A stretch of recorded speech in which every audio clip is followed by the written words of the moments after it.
곳이구나 이런 생각이 들고요.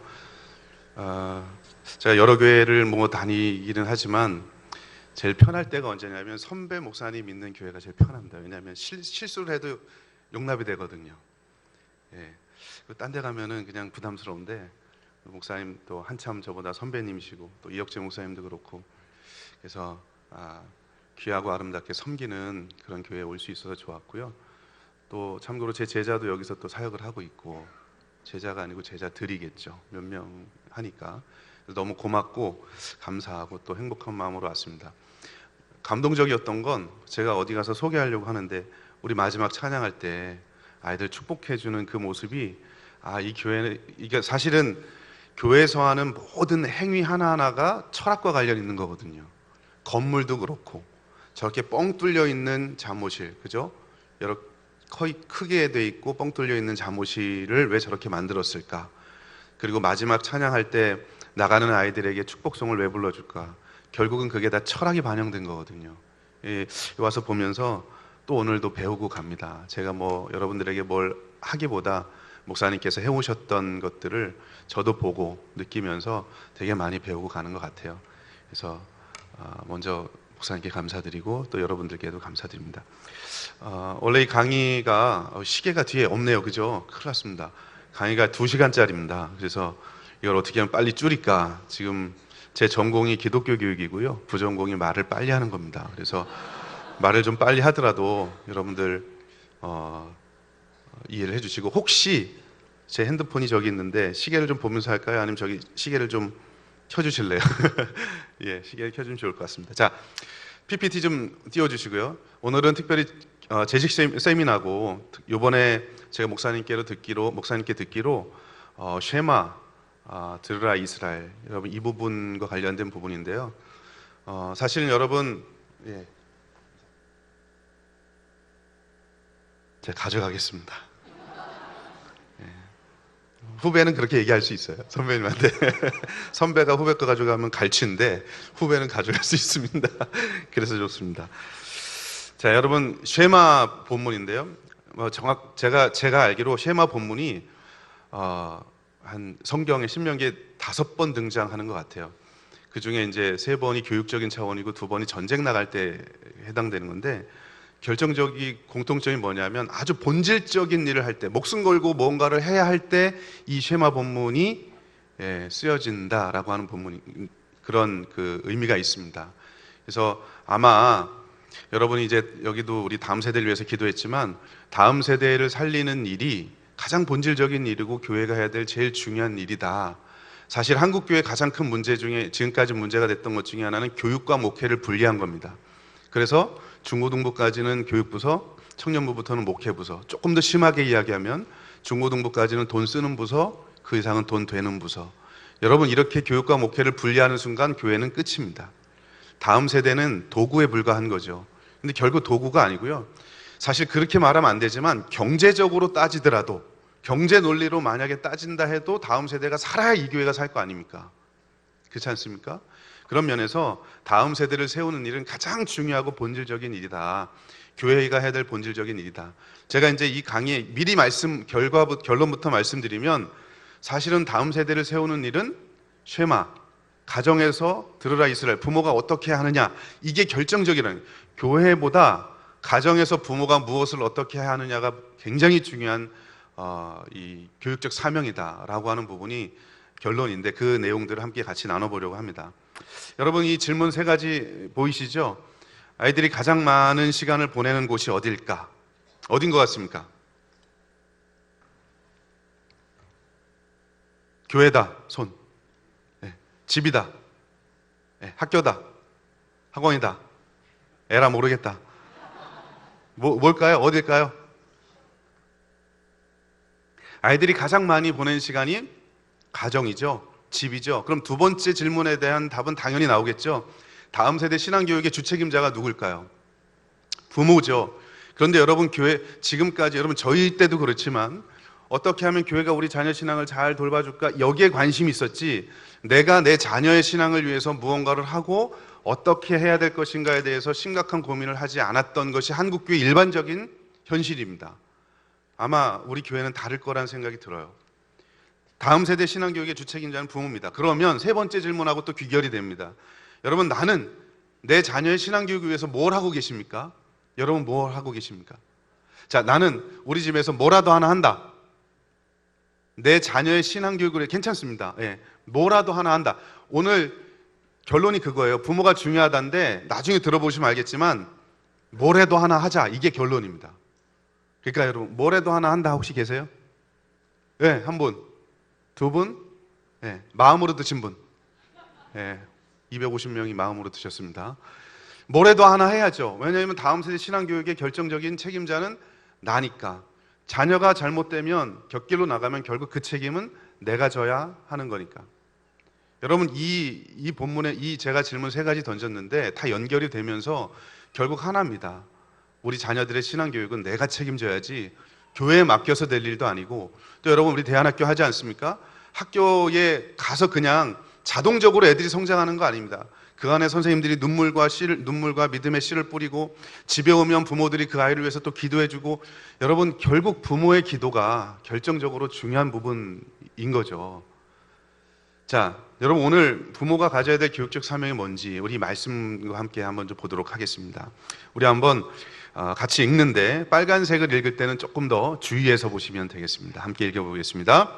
여호와께서 증거를 야곱에게 세우시며 법도를 이스라엘에게 정하시고 우리 조상들에게 명령하사 그들의 자손에게 알리라 하셨으니 이는 그들로 후대 곧 태어날 자손에게 이를 알게 하고 그들은 일어나 그들의 자손에게 일러서 그들로 그들의 소망을 하나님께 두며 하나님께서 행하신 일을 잊지 아니하고 오직 그의 계명을 지켜서 그들의 조상들 곧 완고하고 패역하여 그들의 마음이 정직하지 못하며 그 심령이 하나님께 충성하지 아니하는 세대와 같이 되지 아니하게 하려 하심이라.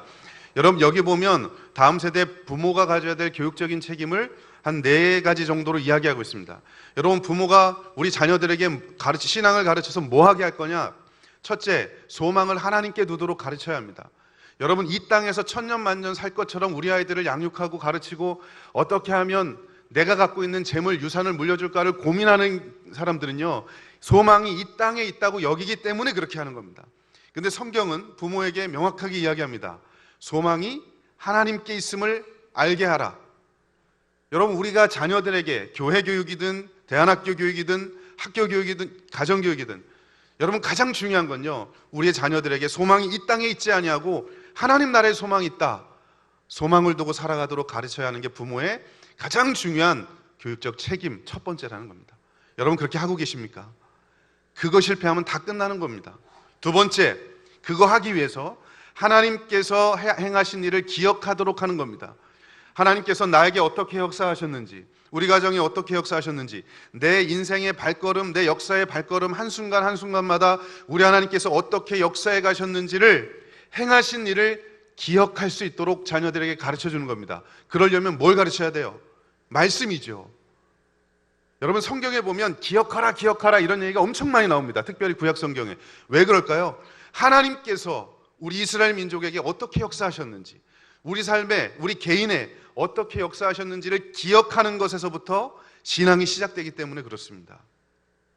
배은망덕한 자녀 되지 말라는 거죠. 하나님의 은혜를 입은 자로서 하나님의 은혜를 기억하고 나를 위해 행하신 일, 우리 가정을 위해 행하신 일들을 기억하며 살아가는 것, 그렇게 살아가도록 가르치는 것, 그 부모가 해야 될 일입니다. 그거 하기 위해서 가정에서 뭐 가르쳐야 돼요? 말씀 가르쳐야죠. 하나님이 행하신 일이 어디 적혀 있습니까? 성경에 적혀 있는 거 아닙니까? 말씀 가르쳐야죠. 그리고 그 말씀을 듣는 것에서 그치지 않고 하나님의 말씀의 계명을 지키도록 자녀들을 가르치라는 거예요. 듣고 행하는 자로 살아가도록 하나님의 계명을 지키는 사람으로 양육하는 거, 이거 우리가 해야 될 일이라는 거예요. 결국 여러분, 소망을 하나님께 두고 하나님이 행하신 일을 기억하고 하나님의 계명을 지키는 자녀로 양육해서 어떤 자녀로 살아가도록, 이 세상에서 세상을 거스르고 거룩한 세대로, 그 말이 이 말씀입니다. 세상을 거슬러서 거룩한 세대로 살아가도록, 이 세상이 다 예스라고 이야기해도 나는 너 아니오라고 이야기할 수 있는 사람으로 만드는 거죠. 모든 사람들이 다 넓은 길로 가도 나는 주께서 말씀하신 좁은 길, 그 길이 좁고 협착해서 가는 이가 적을지라도 그 길로 가는 것, 그게 여러분 기독교 교육의 목적입니다. 그게 가정교육의 목적이어야 하고요. 우리 부모가 해야 될 일에 가장 중요한 게 바로 이런 일들입니다. 여러분, 다시 첫 번째 질문으로 돌아가서 여쭤봅니다. 여러분 그렇게 하고 계십니까? 자녀들을 위해서, 교회에서 교사면 다음 세대들을 위해서 이렇게 가르치고 계십니까? 소망이 하늘에 있도록 두고 살아가도록, 우리 하나님이 행하신 일을 기억할 수 있도록, 그 하나님의 계명을 지키는 자녀로 세상을 거슬러서 거룩한 세대로 살아가도록 여러분 우리가 하고 있느냐 하는 거죠. 여러분 그거요, 누가 해야 된다고요? 가정에서 부모가 해야 될 일이라는 거예요. 미국에 리치 멜하임이라는 사람이 재미있는 책을 썼습니다. 여러분 이 책이 너무 도발적이에요. 뭐냐면 Let's kill Sunday school before it kills the church, 이 말입니다. 쉽게 이야기하면 주일학교를 없애버리자, 주일학교가 교회를 없애버리기 전에, 이런 말입니다. 도발적이죠. 여러분 이 말이 문자 그대로 주일학교를 없애버리자 그 말일까요? 그게 아닙니다. 지금 주일학교가 해야 될 가장 중요한 사명을 못하고 있으니 그런 것들을 부모들로 하여금 부모가 교육적 사명을 감당하도록 하자, 그래서 만든 운동이 Faith 5 Movement라는 건데, 제가 그건 나중에 설명을 드릴게요. 실제적으로 우리가 가정에서 어떻게 해야 할지에 대해서 말씀을 드리면서 그 부분을 설명을 드리겠습니다. 지금 교회학교가 여러분 무능력하죠. 주일과 주중이 분리되어 있고요, 아는 것과 사는 것이 분리가 되어 있습니다. 그죠? 교회에 오고 나서 주일날, 이따가 통계도 여러분 보겠지만 주일날 아이들이 교회에서 보내는 시간이 총 88분입니다. 예배와 설교로 보내는 시간이 65분, 66분. 성경 공부로 교사하고 보내는 시간이 20분밖에 안 됩니다. 여러분 20분밖에 안 돼요.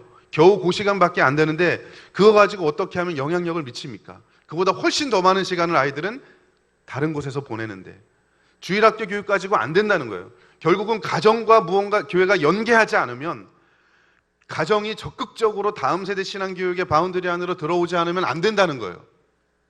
그 말을 하려고 이 책을 이렇게 도발적으로 쓴 겁니다. 주일학교 없애버리자, 주일학교가 교회를 없애기 전에. 가정의 역할이 중요하다. 교회가 없어져야 된다는 말이 아닙니다. 교회 교육이 중요하고 해야 될, 지금까지 해왔던 일들을 반드시 해야 되지만 여러분 그보다 훨씬 더 선행되어야 하고 훨씬 더 중요한 일은 가정에서 부모가 자녀를 향한 신앙교육적 사명을 감당하는 것. 여러분 이게 성경적인 거죠. 왜 그런지 말씀드릴게요. 여러분 최초의 주일학교 운동이 1800년대, 1780년에 나왔는데 맞대잖아요. 여러분 이 주일학교 운동이 시작된 게요, 처음부터 신앙적 운동으로 시작된 게 아닙니다. 한마디로 이야기하면 교회가 가정이 해야 될 교육적 사명을 제대로 감당하지 못하니 교회가 감당하기 시작하면서 주일학교 운동이 나온 거예요. 18세기 말엽에 1780년 그 어간에 영국의 산업혁명이 일어납니다. 산업화가 일어나죠. 그러니까 여러분 부모들이 공장으로 가죠. 낮 시간에도 어디로 갑니까? 공장으로 가죠. 도시로 몰려들죠.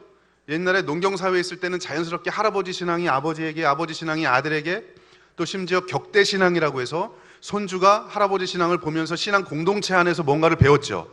신앙이 전수됐습니다.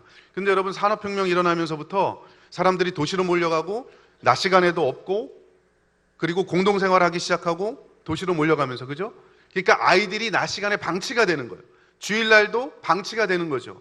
그런 아이들, 공장 노동자로 다 가니까 또 애들도 노동자로 끌려가고, 그런 아이들을 데려다가 레익스가 읽기, 쓰기, 예절, 기초학력 교육을 시킨 겁니다.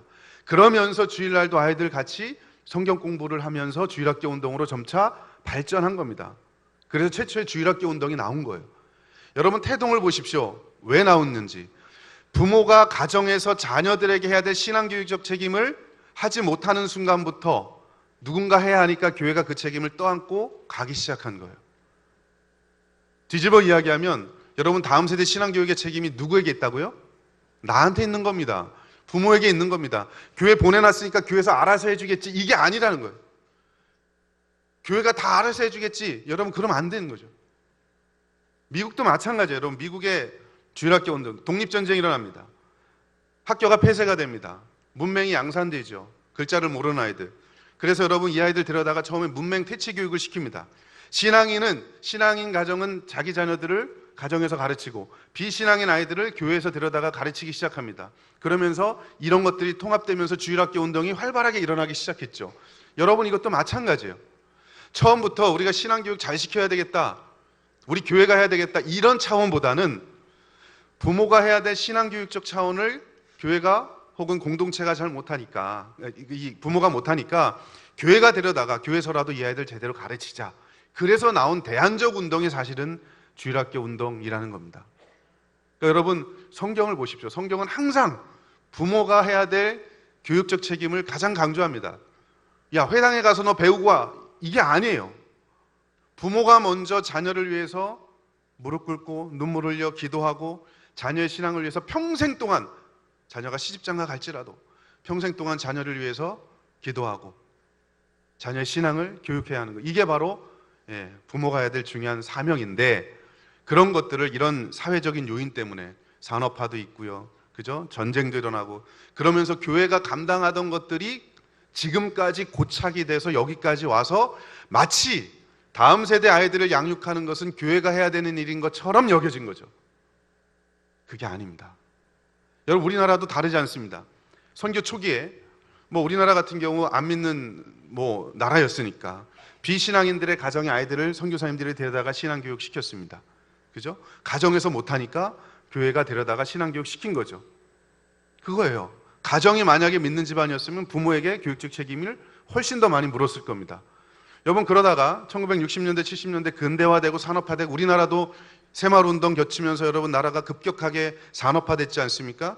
도시로 몰려가고 농경사회에서 3대가 모여서 자연스럽게 무언가가 전수되던 그런 시대가 지나면서 도시화되고 산업화되기 시작하면서 아이들이 방치되기 시작해요. 그리고 이때 당시 아이들 요식이 엄청 많이 났잖아요. 베이비 부모. 그죠? 아이들을 많이 낳고 갈 데는 없고. 그러니까 애들 여러분 옛날에 한번 보십시오. 여기 앉아 계신 분들 문학의 밤이라고 아시나요? 이해하시는 분들은 나이 드신 분이다, 난 나이 들었다, 이런 분들이에요. 문학의 밤, 여러분 그때 재밌는 게 없었잖아요. 교회 가는 게 훨씬 더 재밌었잖아요. 그냥 방치되는 거죠. 땅 따먹기 하고 자치기 하고. 우리 그랬잖아요. 그렇죠? 이런 분들은 난 시골 출신이다, 이런 거예요. 네. 시골에서 오래되신 분들,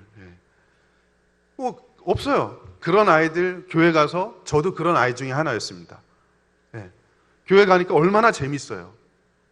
부모가 해야 될 마땅한 신앙교육적 어떤 사명을 감당하지 못하니까 교회가 감당한 거예요. 우리나라가 특히 그렇죠.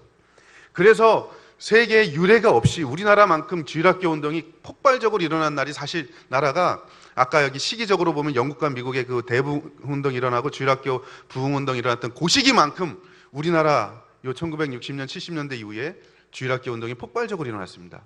여러분, 이게 긍정적인 면이지만 분명, 그런데 뒤집어 보면 그 이면에 뭐가 있다고요? 부모가 해야 될 자녀 교육의 신앙적 책임을 다하지 못하니 교회가 감당하기 시작했다는 겁니다. 요점은 뭡니까? 자녀 신앙 교육은 내가 해야 될 일이라는 거예요. 우리 부모가 해야 될 일이라는 겁니다.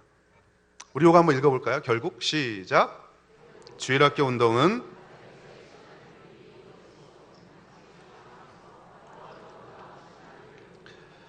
그러므로 이제 다음 세대 신앙교육의 센터는 다시 가정이 되어야 하며 교회는 가정지원센터가 되어야 한다. 여러분, 이제는요, 신앙교육의 센터를 가정으로 두고 가정을 세우는 일에 교회가 플랫폼의 역할을 해야 됩니다. 교회 중심이 아니고 가정을 어떻게 세울 것인가, 이게 교회 사역의 핵심적인 사역이 되어야 합니다. 여러분, 성경이 그걸 말씀해주고 있습니다. 제가 이제 좀 빨리빨리 넘어갈게요. 두 가지만 이야기할게요. 여러분, 다음 세대 신앙교육의 책임을 성경은 명확하게 이야기해요. 제가 아까 이 쉐마 본문 이야기했죠. 가장 중요한 이야기를 할 때 쉐마, 들으라 이스라엘. 뭘 들으라는 얘기입니까? 들으라 이스라엘. 우리 한번 읽어볼까요? 우리 하나님 시작. 우리 하나님 여호와는 오직 유일한 여호와시니 너는 마음을 다하고 뜻을 다하고 힘을 다하여 내 하나님 여호와를 사랑하라. 오늘 내가 내게 명하는 이 말씀을 너는 마음에 새기고 내 자녀에게 부지런히 가르치며 집에 앉았을 때든지 길에 갈 때든지 누워있을 때든지 일어날 때든지 이 말씀을 강론할 것이며 너는 또 그것을 내 손목에 메어 기호를 삼으며 내 미간에 붙여 표로 삼고 또 내 집 문설주와 바깥문에 기록할지니라. 여러분, 이 본문 많이 들어보셨죠? 그런데 우린 이 본문 이야기할 때 야, 자녀들 잘 가르쳐라, 이 얘기부터 합니다. 자녀들 미간에 붙이고 손목에 붙이고 문설주에 붙이고 이 얘기부터 하죠. 그런데 여러분 이 본문을 잘 보면 자녀들을 신앙교육을 잘하기 위해서 먼저 해야 될 일이 뭐냐면 까만색, 여러분 까만 글자. 부모가 먼저 여호와 하나님을 마음을 다하고 힘을 다하고 뜻을 다하여 섬기는 작업부터 시행이 돼야 됩니다. 이게 우선이 되는 거예요. 그 다음에 뭐 자녀가 앉았을 때든지 일어나든지 이렇게. 여러분 여기 보십시오. 너는이 누굴까요? 여기 너는 가나안 땅에 들어가지 못한 세대입니다. 신명기니까. 그죠? 내 자녀는 누굴까요? 앞으로 가나안 땅에 들어가서 살 다음 세대를 말하는 거겠죠. 다음 세대에게 너는 이렇게 말씀을 가르쳐라 라고 말씀하시기 전에 하나님께서는 먼저 뭐라고 이야기합니까? 까만 글자. 우리 하나님 여호와는 유일한 여호와신데 너는 우리예요. 부모들입니다. 마음을 다하고 뜻을 다하고 힘을 다하여 네 하나님 여호와를 먼저 네가 사랑해라. 여러분 부모가 다음 세대의 신앙교육적 책임이 있다고 제가 말씀드렸는데 여러분 그거 어디서부터 출발합니까?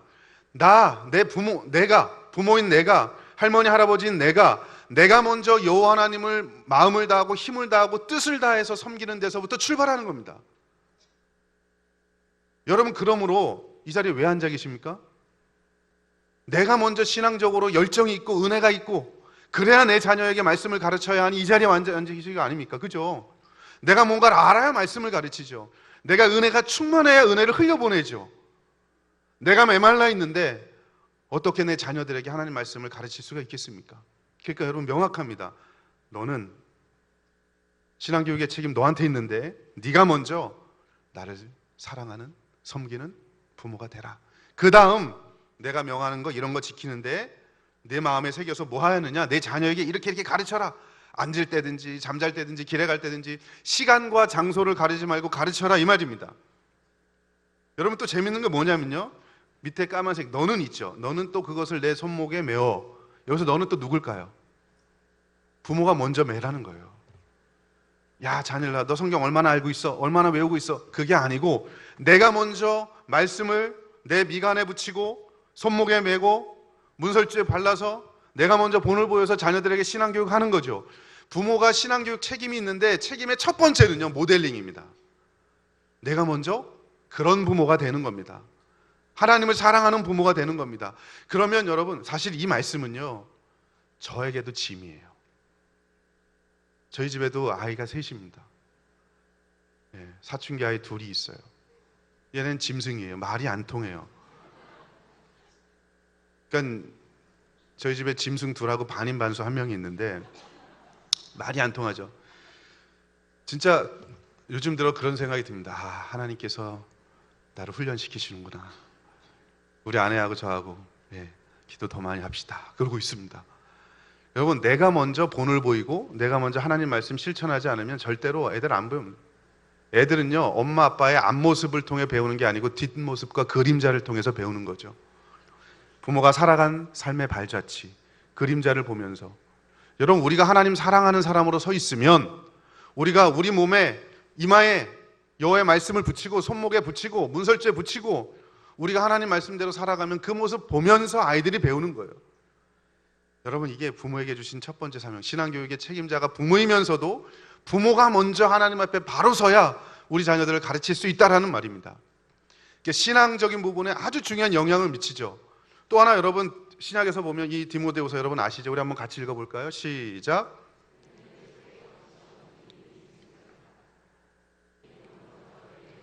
로이스와 내 어머니 유니게 속에 있더니 내 속에도 있는 줄을 확신하노라. 여러분 디모데에게 있는 거짓 없는 믿음을 누구한테서 배웠다고 바울이 이야기합니까? 외할머니 로이스와 어머니 유니게 안에 있는 거 내가 발견했다.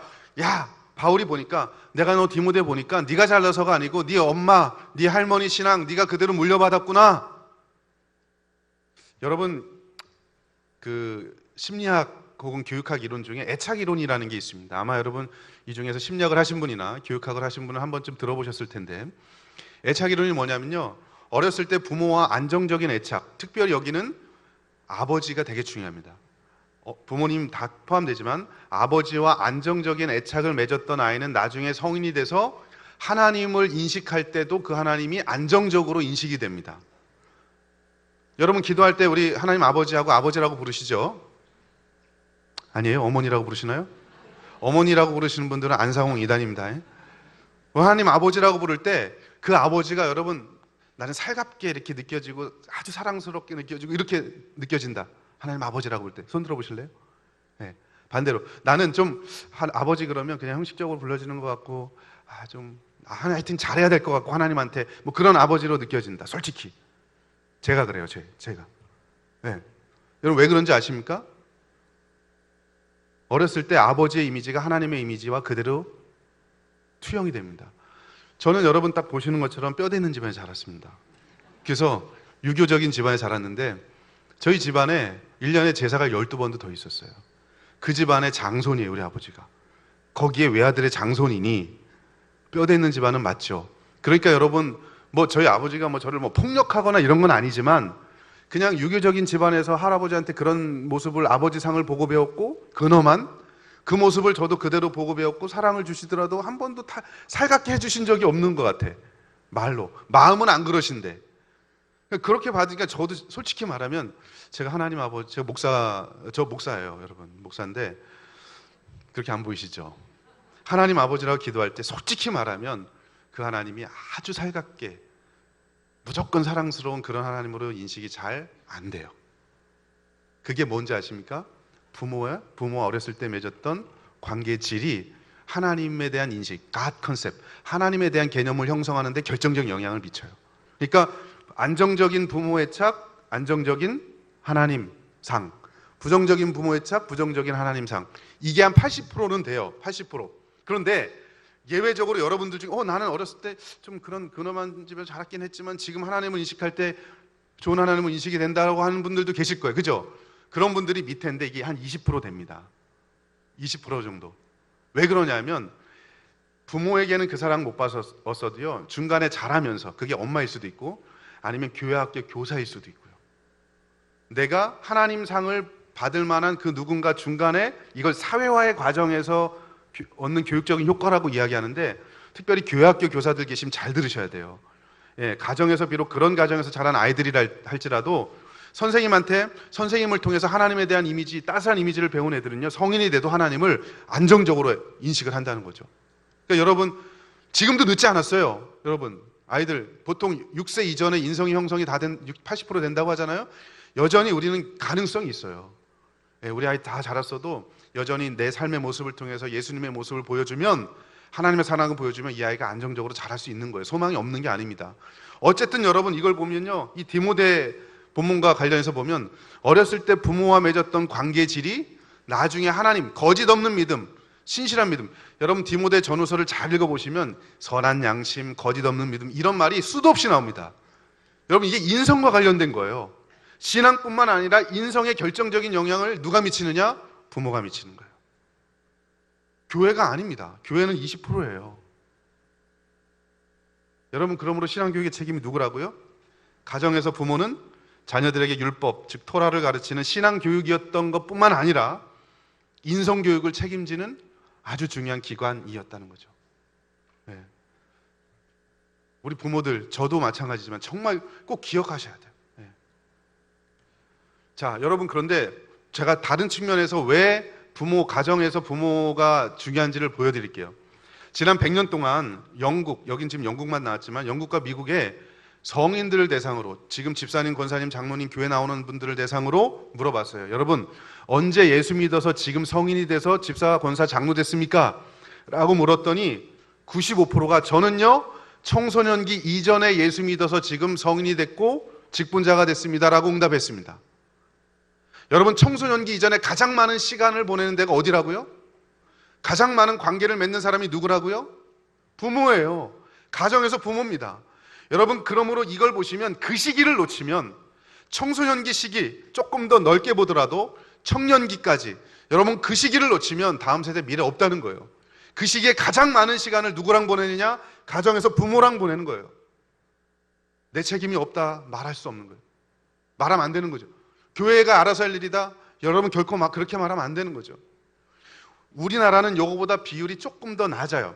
요 정도입니다. 제가 보니까 얼마 전 통계를 보니까 30대 이전에 우리나라 같은 경우는 미국 같은 경우만 해도 청소년 고등학교 졸업하면 자립하잖아요. 우리는 청년기 때 자립하니까 요게 아마 맞는 걸 겁니다. 어쨌든 30대 이전에 저는 예수 믿어서 지금 성인이 됐습니다 라고 응답한 비율이 89%, 거의 90%입니다. 그래도 높죠, 여러분. 90% 이상이 청소년기 이전에 어디서 누구의 영향을 받을까요? 가정에서 부모의 영향을 받은 겁니다. 우리나라는 서양하고 달리 서양은 5%의 어른들이 회심하고 올 확률이 5%밖에 없잖아요. 그죠? 우리나라는 10% 되잖아요. 왜 그런지 아십니까? 우리나라만큼 전도 많이 하는 데 없거든요. 심지어 전도를 가지고 폭탄까지 돌리잖아요. 전도 폭발 뭐 그러면서 터지면 죽을 것 같고, 그죠? 네, 전도를 정말 열심히 하니까 그나마 10%가 성인이 돼서 오는 거지, 대다수의 90%는 결국 청년기 이전에 가정에서 부모와의 역동적 관계 속에서 신앙을 갖고 교회에 신앙 갖고 오는 애들. 그러니까 여러분, 제가 여기 와서 아까 빈말로 드린 게 아니에요. 아이들 나갈 때 축복성 불러주는 이런 게 처음 봐요. 여러분, 요즘 노키즈존, 그죠? 애들 오지 말라는데 얼마나 많습니까? 저는 나라에서 국가에서 애기 나면 뭐 돈 준다 해서 애를 셋 낳지만 낳더니 뭐 없더라고요.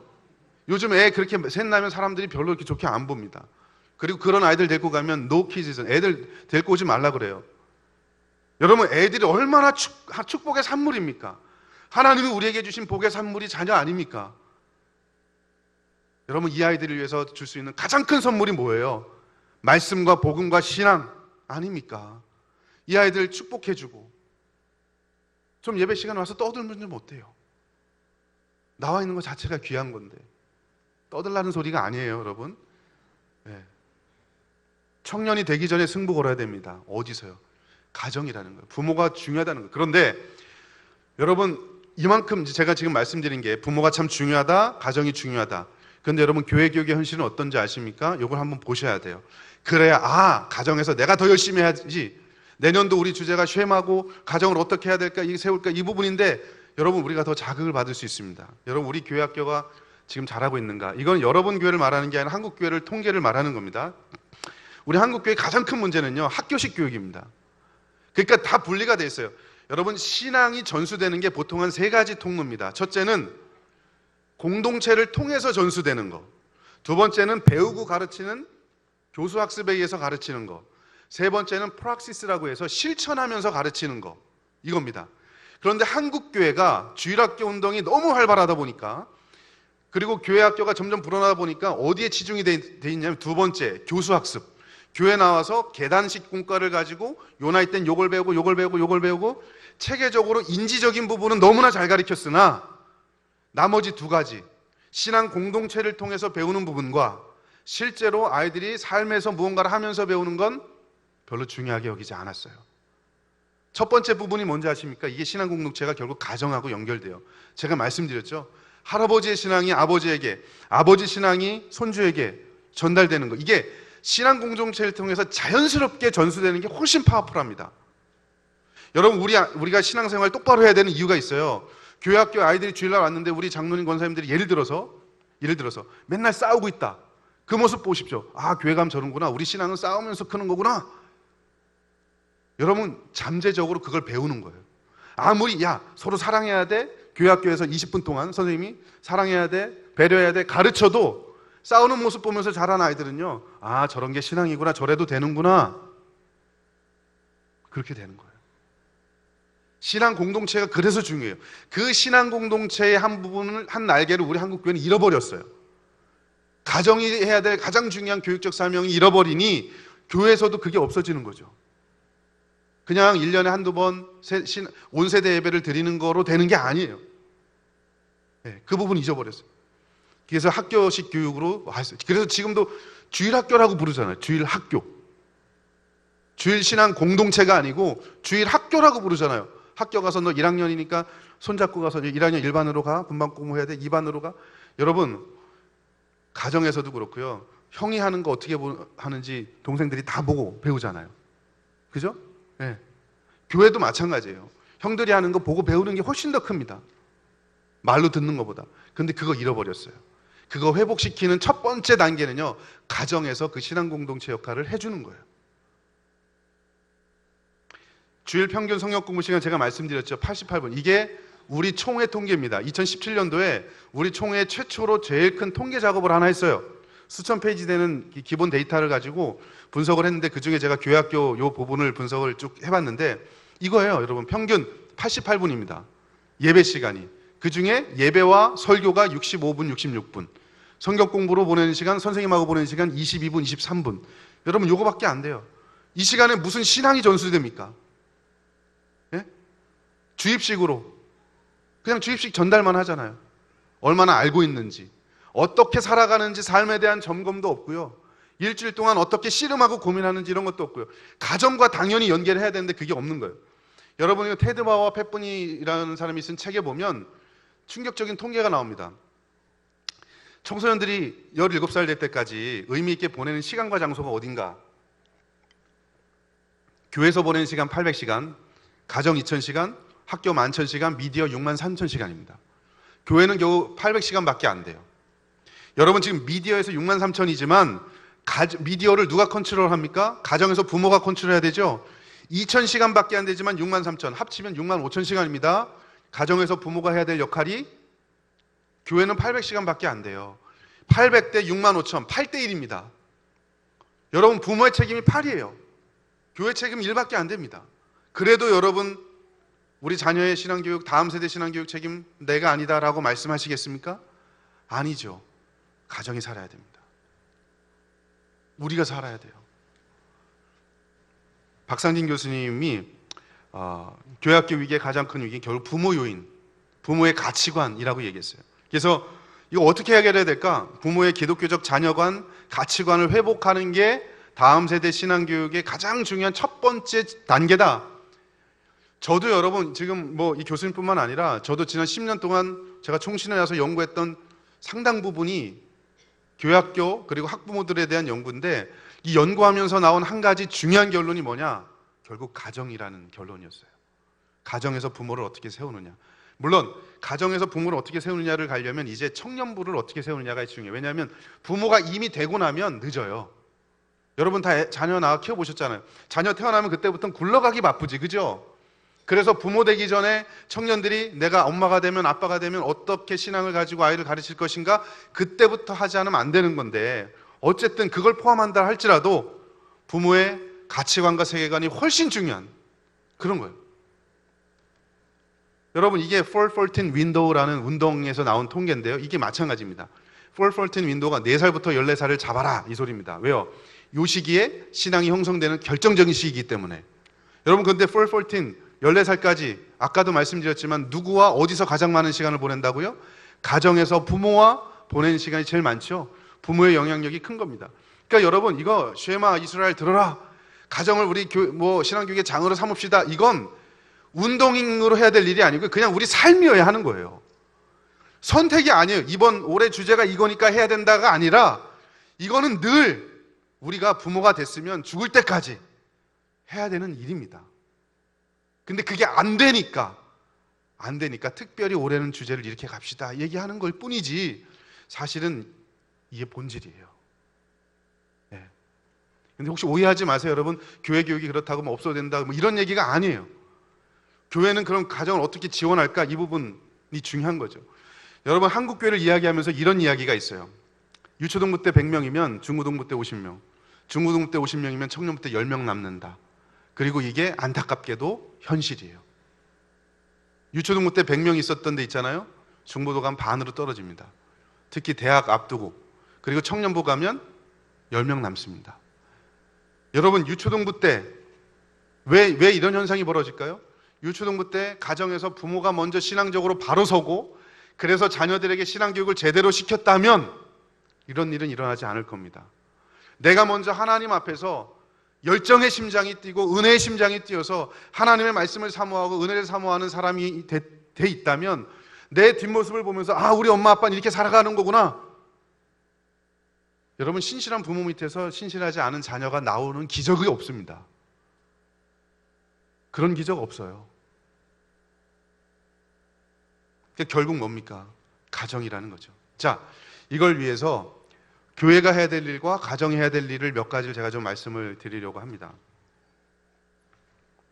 교회가 해야 될 일은 앞에 부분은 철학적인 부분이기 때문에 그냥 설명만 하고 넘어갈게요. 중요한 건 이제는 여러분 왼쪽에 보는 건요. 옛날 패러다임입니다. 교회가 중심이었고요. 가정, 세상, 학교 나눠져 있고 연계도 안 됐어요. 이제는 여러분 가정을 교회 중심의 사역으로 놓고 가야 됩니다. 그래야 여러분 이게 결국은 철학에서 나오잖아요.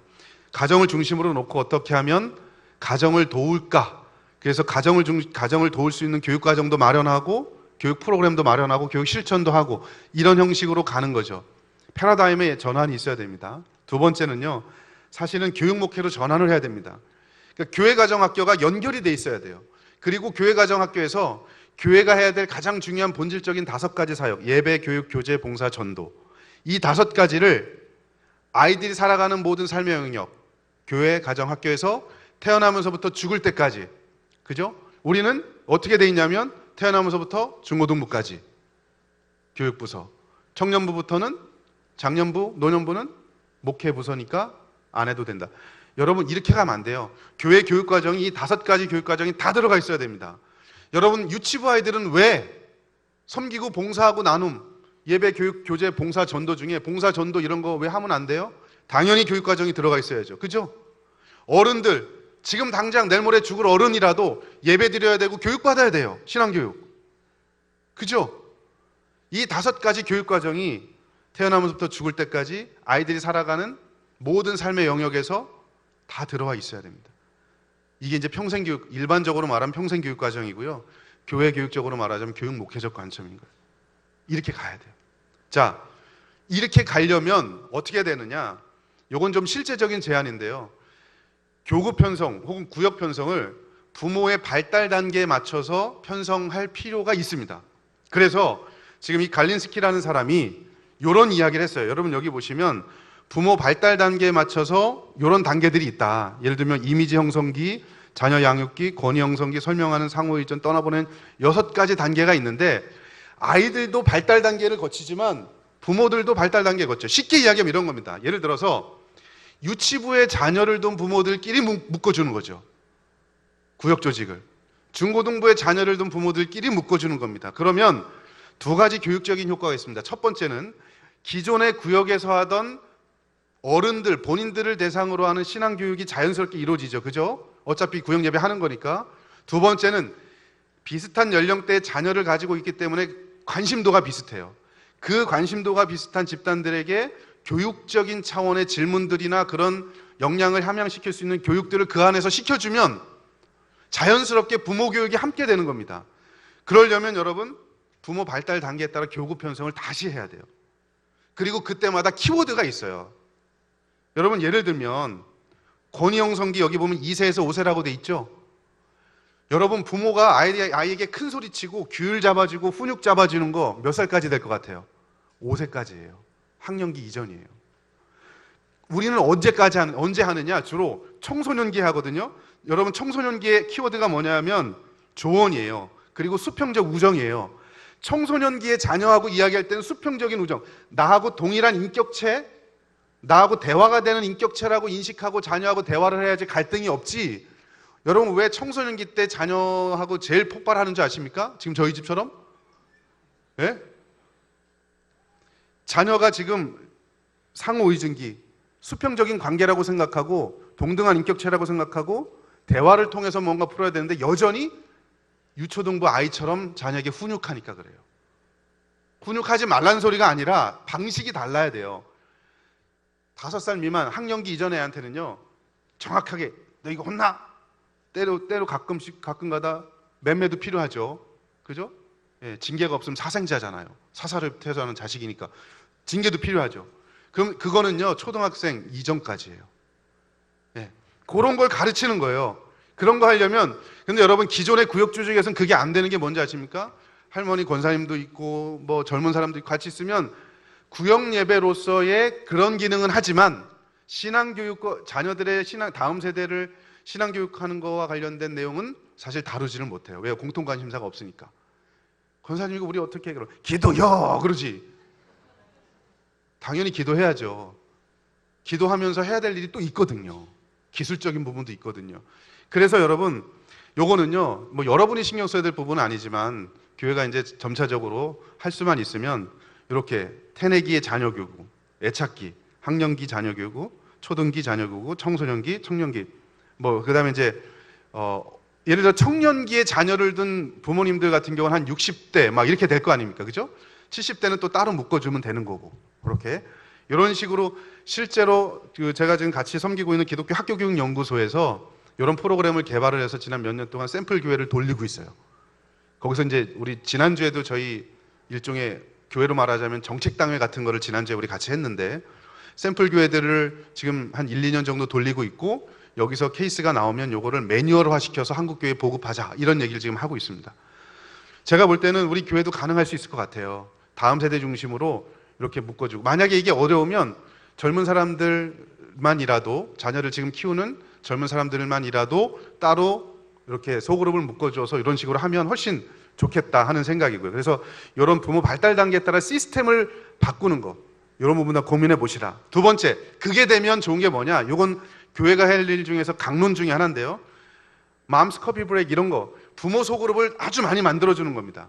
이게 뭐냐? 쉽게 이야기하면 이런 겁니다. 여러분 어차피 부모들 자녀들 학교 보내고 나서 동네 커피숍에 모여서 10시부터 2시까지 그죠? 이거 합니다. 그죠? 대화하잖아요. 아주 심각하지만 중요하지 않은 대화들을 하세요. 그리고 진짜 중요한 얘기는 또 다음에 모여서 하자고 그러고 1년, 2년 지나도 중요한 얘기가 뭔지 모르겠으나 어쨌든 어차피 부모들은 뭐예요? 엄마들은. 그죠? 이걸 교회가 해주자는 겁니다. 커피 브레이크, 말 그대로 커피, 차 마시면서 간단하게 모이는 거예요. 너무 여기에 성경 공부합시다 이러면 안 되니까. 부모들 소그룹을 해주고 이 중에 신앙 좋은 사람, 물론 이제 신앙 교육을 이제 시켜야 되겠죠. 한 사람 놓고 여기에 교육 주제를 가지고 간단하게 이야기하는 거예요. 자연스럽게 신앙 좋은 사람의 교육적인 세계관이 투영이 될 수 있도록. 이런 소그룹들이 제가 이제 유학할 때는 미국에는 상당히 많이 있어요. 부모들이, 엄마들이, 남편들 일 가고 그러면. 그래서 이렇게 해서 부모 소그룹을 만들어주는 거 되게 중요하고요.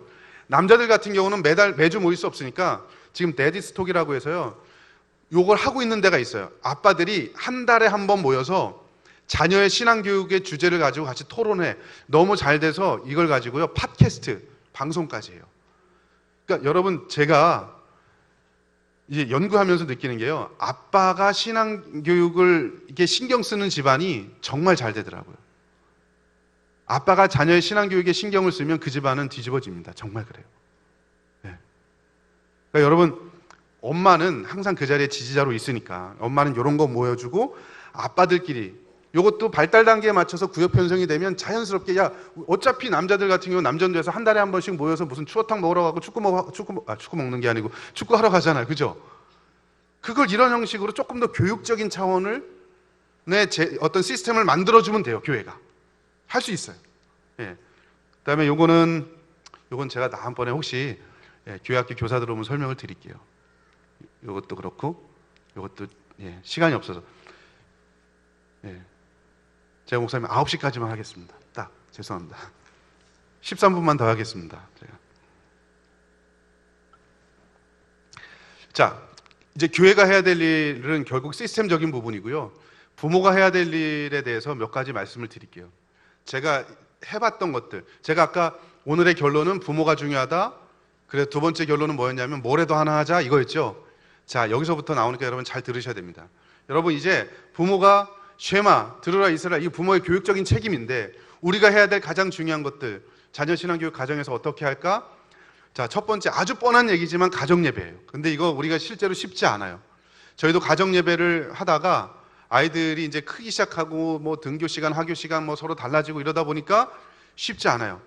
적어도 여러분 일주일에 한 번 정도 가족들이 모여서 아주 포멀하게 예배 형식을 갖춰서 하는 것도 좋지만 그것보다는 아이들과 같이 공유할 수 있는, 삶을 나눌 수 있는, 말씀을 중심으로 해서 일주일 동안 어떻게 살았는지를 고민할 수 있는 그런 형식의 가정 예배로 바꾸는 게 중요하고요. 그리고 최근에 나온 연구 결과 중에 하나는요.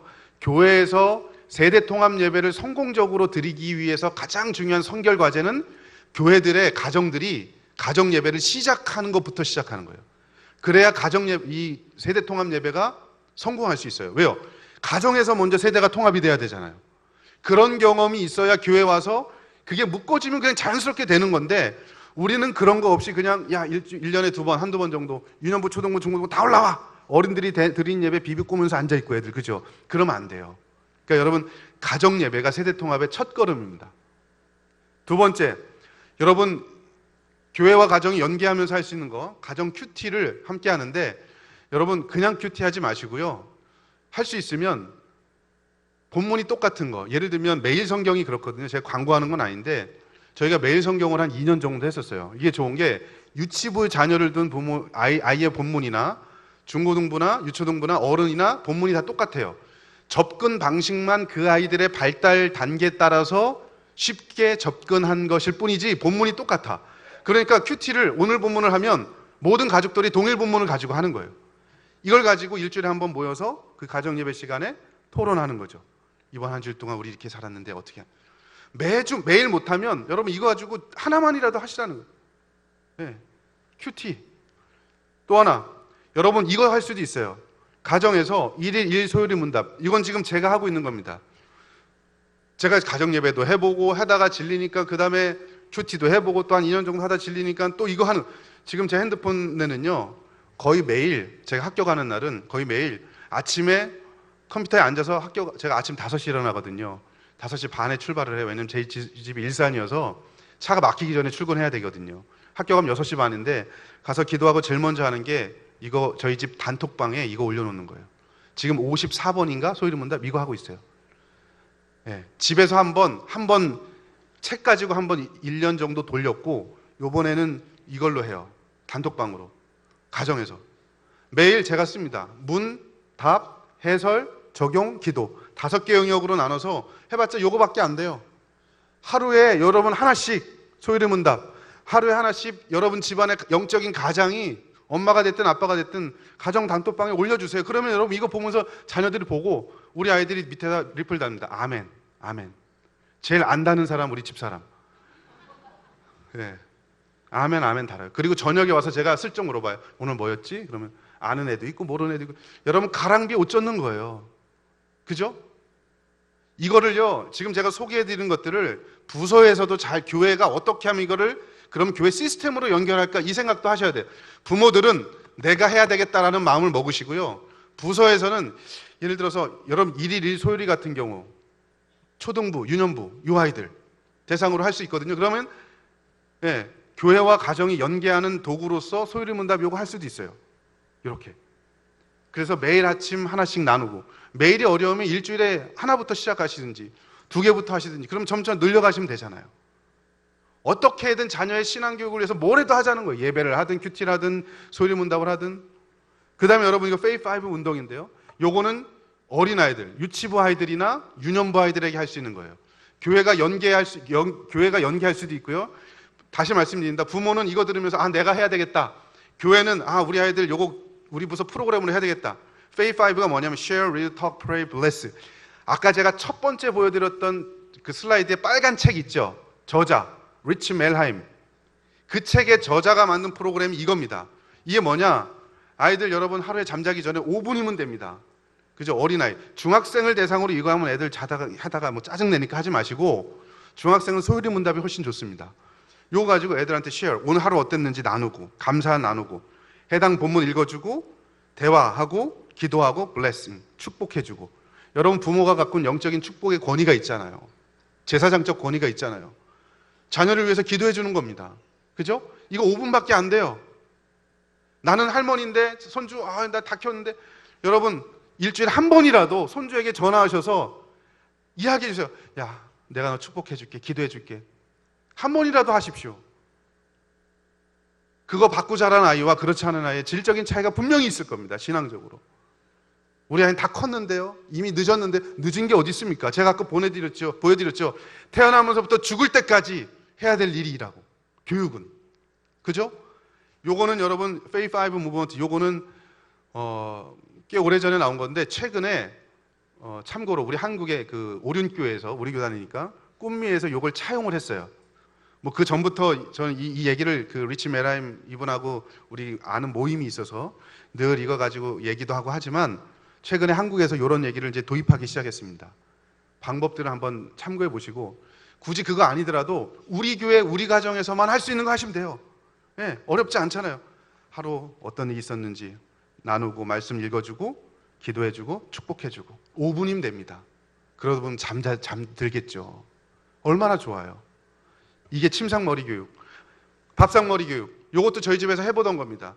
일주일에 한 번씩 애들한테 여러분 요거 있죠? 그 내비게이터에서 나온 거 요거 69절 요런 거 가지고 매주 하나씩 아이들한테 외우게 해요. 그래서 수요일 날마다 모여갖고 제가 그래, 야 네가 이해한 방식으로 표현을 해봐라. 밥 먹기 전에 수요일 날은. 그럼 어떤 아이는 노래로, 저희가 셋이잖아요. 짐승 중에 어떤 아이는 노래로 표현하기도 하고, 어떤 애는 그림으로 그려오기도 하고, 그래서 자기가 알고 있는 이 일주일 동안 외운 성경의 내용을 표현하는 거죠. 신앙으로 표현하는 거죠. 이것도 해보는 거예요. 제가 아까 그 1일 1소요리 요거 있잖아요. 요것도 저희가 1, 2, 3호가 있는데 제가 그래요. 처음엔 그렇게 설명하다가 저녁에 와서 야 1호 네가 오늘 이해한 본문을 3호한테 설명해봐. 3호는 아직 늦둥이라서 아직 초등학교 1학년이거든요. 여러분 중학생 아이가 1학년의 수준에 맞춰서 설명하려면 자기가 이해를 해야 돼요. 그죠? 그냥 수동적인 게 아니고 이것도 방법인 거죠. 네가 이해한 방식으로 얘한테 설명해봐. 여러분 그거 아시죠? 내가 알고 있는 지식이 지식이 아니에요. 설명할 수 있는 지식만 지식입니다. 그것만 남아요. 말하도록 하는 거예요. 그래서 이스라엘 사람들이 하브루타를 하는 거예요. 하브루타가 뭐예요? 내가 이해한 걸 표현하게 하는 거죠. 거창한 게 아니에요, 하브루타가. 그렇게. 요것도 마찬가지로 일주일에 하나씩 외우고 하루 모여서 밥 먹기 전에 모여서 이거를 표현하고 같이 기도하고 그리고 밥 먹고 10분 15분이면 돼요. 이것도 요거를 교회가 우리 부서는 어떻게 할 것인가 한번 고민해 보시고 썬데이 나이트 하브루타 이건 제가 그냥 이름 지은 겁니다. 우리 집에서 하던 거 지금도 하고 있어요. 뭐냐 요건 부모님들 잘 기억하십시오. 아이들이 교회 갔다 집에 가잖아요. 보통 갈 때 무슨 얘기 하세요? 아무 얘기 안 하죠. 그죠? 저희는 꼭 물어봅니다. 지난주도 물어봤어요. 2가지를 물어봅니다. 차 안에서 야 오늘 배운 게 뭐니? 물어봐요. 말로 하게 해요. 첫 번째, 오늘 배운 게 뭔지에 대한 컨텐츠에 대한 얘기. 두 번째, 그게 이번 한 주일 동안 너하고 무슨 관계가 있니? 어떻게 살 거니? 적용. 2가지는 물어보게 합니다. 항상 물어봐요. 그러면은 애들이 이야기를 해. 1호부터 이해. 지금은 요 프로그램은 3호부터 이야기해요. 지금은 아빠 내가 먼저 할게. 처음에는 뭐 짜증내다가 이제는 지들이 가는 동안에 아빠 오늘 그거 안 해? 이제는 이래요. 그럼 3호가 대답해. 오늘 뭐 배웠어? 그럼 이거 대답, 그게 너하고 어떤 관계 있어? 그러면 3호는 몰라 그러는데요. 1호, 2호들은 이젠 이야기를 해요. 그럼 이걸 어떻게 해? 여러분, 교회에서 목사님이나 전사님한테 배운 설교를 얼마나 기억할 것 같아요? 에빙하우스라고 하는 교육학자의 망각곡선 이론이 있는데 듣고 나서 10분부터 잊어버리기 시작해요. 참고로 여러분, 제가 예언 하나 할게요. 여러분 다음 주 이 시간에 오시면 얼마나 기억하실 것 같아요? 5%. 잘생긴 교수님 오셨다. 이거는 알겠는데 뭘 들었는지 모를 겁니다. 그래서 여러분 중요한 게 예습보다 복습이에요. 선행학습 효과 없다는 거 나오죠? 일반 교육에서도 선행학습 하지 말라. 학원에서 선행학습 하지 말라. 왜 그런지 아십니까? 실제로 보면 예습보다 복습이 훨씬 더 중요하기 때문에 그래요. 듣고 나서 교회에서 듣고 오는데 1시간 그죠? 그 사이거든요. 다 잊어먹어요. 그러니까 그때 한번 짚어주는 거죠. 그럼 아이들이 이야기하는 거예요. 이게 하브루타 방식이죠. 이걸 저녁에 해도 돼요. 밤 자기 전에, 주일날 자기 전에 오늘 배운 거 뭐 배웠는지 일주일 동안 그거 가지고 어떻게 네가 살아갈 건지. 여러분 이거를 교회에서는 주보에 교육과정 안에 적어주시고 가정에서는 부모가 신경 쓰고 이거를 매일 하시면 되는 거예요. 뭐래도 하나 하자는 거죠. 캠핑 같은 경우는 좀 설명이 기니까 자, 요거만 하나 설명하고 마칠게요. 여러분 이 그림의 제목이 뭔지 아십니까? 누가 그린 건지 아십니까? 혹시 아시는 분? 누가 그렸을까요? 뭐 일단 내가 안 그린 거니까 상관없죠. 그죠? 누가 그렸을까요? 빈센트 반 고흐가 그린 첫걸음이라는 그림입니다. 여러분 저는 이 그림을 보면 부모의 역할이 무엇인지 명확하게 알게 돼요. 여러분 첫걸음 지금 얼마나 설레요. 부모도 설레고 어설프기도 하고 첫걸음을 걷는 아이에게 엄마가 해주는 역할과 아빠가 해주는 역할이 무엇인지 이 그림을 통해 보십시오. 여러분 엄마의 역할은 분명합니다. 심리적인 지지자예요. 이렇게 잡아주는 거예요. 여러분 아이가 얼마나 불안할까요? 그죠?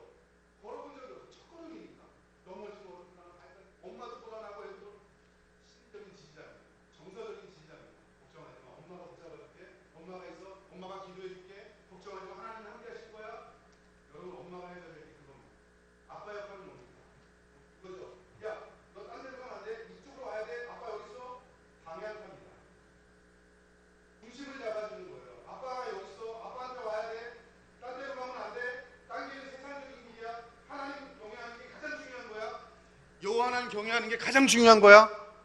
신앙의 중심을 잡아주는 거, 방향성을 제시해 주는 거, 가치관과 세계관을 제시해 주는 거 아버지가 해야 될 일입니다. 엄마는요, 심리적인 지지자예요. 반 고흐가 여러분 크리스찬이었습니다. 이 그림을 그리면서 여러분 여기에 신앙적인 의미가 왜 없겠습니까? 실제로 여러분 제 연구들 보면 엄마의 신앙적 역할과 아빠의 신앙적 역할이 달라요. 아빠의 신앙적 역할은요, 주로 가치관과 관련이 있어요. 가치관. 자녀들이 가치관을 형성하는데 결정적인 역할을 아빠가 해요. 긍정이든 부정이든. 엄마는요, 정서와 심리를 지지해주고 밀어주는. 네, 뭐 애가 불안할 때 엄마가 포용해주고 안아주고 그 역할을 해야 돼요. 그런데 한국은요, 아빠의 역할이 없어요. 여러분 그런 말 진짜 우픈 얘기 아시죠? 엄마는 먹을 거 해줘서 좋고, 강아지는 놀아줘서 좋고, 냉장고는 먹을 게 있어서 좋고, 아빠는 왜 있는지 모르겠다. 이게 신앙교육에도 그대로 적용이 돼요. 아빠는요, 가치관입니다. 신앙적 가치관. 여호와 하나님 경외하며 사는 게 제일 중요한 거야. 너 다른 거 다 포기해도, 목에 칼이 들어와도 하나님 중심적으로 살아야 돼. 엄마는요, 하나님이 너 사랑하셔. 포용해주고 안아주고. 그래서 여러분 자녀 신앙 교육은 콜라보레이션입니다. 함께 하는 거예요. 여러분 제가 지금 좀 빨리 이렇게 오긴 왔지만 죄송합니다. 말을 좀 빨리 해서. 여러분 쉐마 들으라 이스라엘, 다음 세대 신앙 교육하는 거 교회 책임이 아니에요. 우리 부모가 해야 될 일입니다. 예, 첫 번째. 두 번째는 그러니까 뭐래도 하나 하자. 지금 제가 소개시켜드렸던 요것 중에 하나라도 하십시오. 손주한테 전화라도 일주일에, 나는 내가 죽는 날까지 손주에게 일주일 동안 전화 한 번이라도 해서 내 손주 믿음으로 키워야지. 추석 때 설날 때 오면 공부 잘하니, 학원 잘 다니지, 좋은 대학 들어가야 돼, 좋은 시집장가 가야 돼, 그거 물어보지 마시고 여호와 하나님 경외하는 게 너 최고의 인생의 가치야. 할머니가 기도하고 있어, 할아버지가 기도하고 있어. 일주일에 한 번씩 자녀들에게, 손주들에게 신앙의 물 주십시오. 그러면 그 자녀 결코 곁길로 가지 않습니다. 믿음의 가정 세우는 우리 모두 될 수 있기를 주의 이름으로 축원합니다. 하나님 아버지 은혜를 감사합니다. 짧은 시간이지만 사랑하는 성도님들과